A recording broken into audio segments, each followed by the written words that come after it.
Hey kiddies, it's Triple Feature Tuesday, and this week we look at Rockstars with superpowers. We are but men, rock. Yeah, that's right. I had the idea for this one a while ago, but I was asked to save it for my friend Mel's birthday. So happy birthday, Mel. I hope you had a good weekend. We're going to look at movies that not only feature rock stars, and not only feature rock stars with superpowers, but feature rock stars playing themselves with superpowers. And this doesn't happen as often as you'd think. I mean, outside of music videos, which, by and large, some of these could be considered really, really long music videos in which rock stars can affect physical reality with the power of their rock.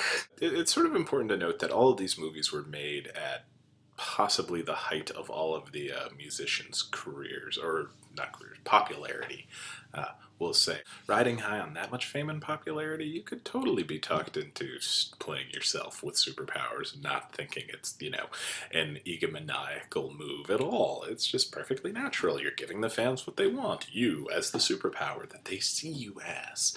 Our menu is going to include Tenacious D in the Pick of Destiny, Kiss meets the Phantom of the Park, and Michael Jackson's Moonwalker. The thing about the order, we're going to be going in order of increasing superpower. So unfortunately, while Tenacious D are, the hardest rockers ever, they don't have as many superpowers in the film. The Pick of Destiny is a half origin story for Tenacious D, featuring the meeting of Cage and JB, and half just a really, really long episode of Tenacious D, which I understand people, the world's sort of divided on. I really like Tenacious D. I think they're a hell of a lot of fun. I like Jack Black and Kyle Gass. They're just really good time, and if you take Tenacious D with the spirit in which it's intended, you'll have fun with it too. In the Pick of Destiny, the titular Pick of Destiny is a piece of the devil that has been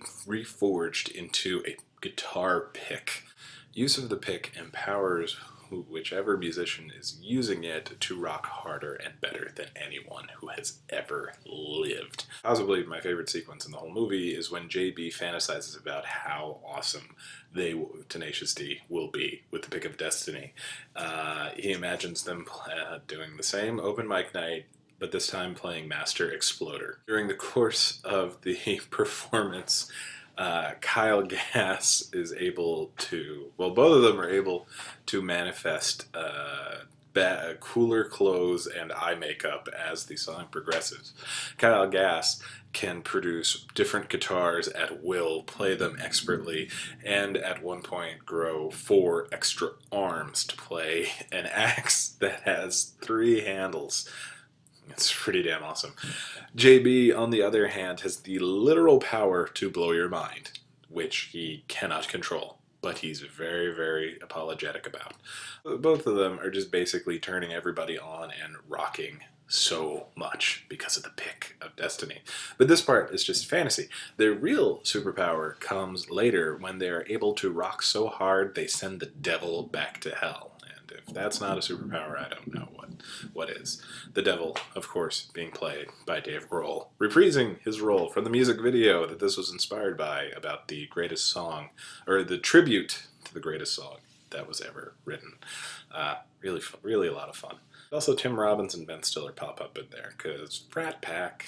Next, we have Kiss meets the Phantom of the Park. Now, if you actually want to do this triple feature, this is going to take a little effort, because there aren't really DVDs for it because of legal rights. There were VHS copies, and if you like to do certain illegal activities, you might be able to acquire a copy of it.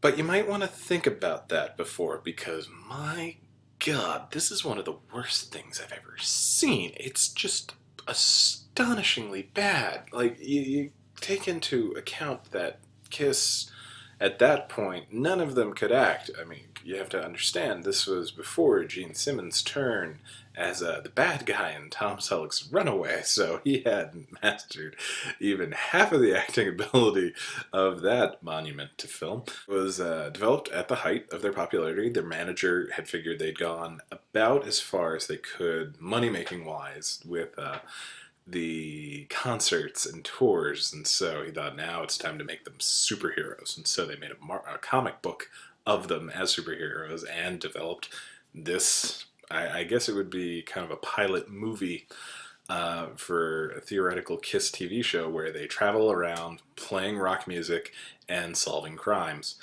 And what makes it even sillier than that concept in and of itself is that it was produced and developed by Hanna-Barbera. And so it actually does feel a lot like an episode of Scooby-Doo, because there's a park and an evil old guy, played by Anthony Zerbe of all people, who has just been fired, and he's taking revenge on the park by, unleashing his army of robots, and only Kiss can stop them. Kiss, who has superpowers from the magic talismans, which, oddly enough, mirror their makeup choices. Peter Criss is Catman, Paul Stanley is Starchild, Ace Frehley is Space Ace, and of course Gene Simmons is Demon. And they all have honest-to-God superpowers. Starchild can do all sorts of weird laser eye gags. Space Ace is really, really smart, despite only really saying "ack," which came about because the writers met with all of the members of Kiss individually and tried to, get a feel for how they sound and talk and interact.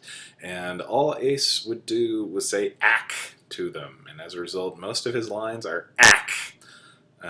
It was when he threatened to walk off that they gave him actual dialogue. Peter Criss, on the other hand, is completely dubbed. Peter Criss, Catman, is completely dubbed by Michael Bell, who was a really big voice actor in the 80s. Most notably, he's Duke. He's the voice of Duke from G.I. Joe, and you hear it coming out of Peter Criss's mouth. It's just bizarre. Paul and Gene were able to supply their own voices and a modicum of acting ability. Gene, at least, was basically playing the exact same character he plays on stage, whereas Paul seemed to have trouble. Demon breathes fire, and Catman... What the hell were Catman's superpowers? He had superhuman agility and leaping powers. So yeah, they have to stop the robot takeover of the park and, fight. They end up, the bad guy, Abner Devereaux, ends up creating an evil robot version of Kiss, sort of like Bill and Ted's Bogus Journey, and Kiss have to fight Kiss, and of course Kiss wins. And as the last line of the movie says, the bad guy created Kiss to destroy Kiss, and he lost. And then the movie ends with Kiss playing God of Thunder. Because how else would you end a movie about Kiss fighting robot Kiss, among other bad things? It's really, really astonishingly bad. Wow. But then we finally have Michael Jackson's Moonwalker, which was post-bad but pre-dangerous. His face was hanging in there, but you could already see it wasn't going to get much better. It's just, there's so much about Michael Jackson, that's just a damn shame. But a lot of this movie is about celebrating all the things that made Michael Jackson great. The movie itself plays like a string of music videos with Man in the Mirror. You start with Man in the Mirror, then you have this half-hour, 20-minute retrospective of his solo career, and with the Jackson 5, which really made me want to download a hell of a lot of Michael Jackson songs. Then 2 more music videos for Speed Demon and Leave Me Alone, and then the meat of the film, the Smooth Criminal section, which is about 40 minutes, and it's weird, because it's presented kind of like a schmaltzy Steven Spielberg thing. Michael Jackson just hanging out with 3 kids, one of which is Sean Lennon, Yoko Ono and John Lennon's son. And they accidentally stumble upon the headquarters of Mr. Big, Frankie Ladeo, played by Joe Pesci, who wants to hook every child in the world on drugs. He even says the phrase, "Get them out of the churches and onto my heroin." It's really bad. Mr. Big tries to kill Michael Jackson, but Michael Jackson has the power of the lucky star, which basically means whenever he sees his lucky star, he can make a wish, and anything in the universe that he can think of will happen. Like, for instance, turning into a car a la Turbo Teen to escape a whole bunch of henchmen. That's right, Michael Jackson is the first human transformer, if we can consider Michael Jackson human. Once he escapes, he goes to the Club 30s and either creates a very, very convincing illusion, or it can in fact raise the dead for the actual Smooth Criminal video that we know and love. After that, one of the kids gets kidnapped and he's got to go save her, and in order to do this, he turns into a gigantic robot, which in turn transforms into a giant spaceship to destroy Joe Pesci. This all, honest to God, happens. It is astonishing, and it's really just odd because Michael has very few actual lines in the whole thing. He kind of, it's not in a bad way, but in sort of, he is trying to affect like an almost Buster Keaton, Charlie Chaplin-esque version of himself where things just happen and he's running around trying to react. Well, the movie is incredibly silly and totally self-centered. I really did miss Michael Jackson through half of this because he was just really, really talented. And it's hard to explain to kids nowadays, you know, there was a time when he didn't used to just molest people and he was just this really, really great singer. And he was the biggest pop culture icon in the world, which, you know, who among us can claim that? Really bad triple feature, this one. Really, it's kind of a grind. When Tenacious D and the Pick of Destiny is your best movie, you may be in trouble.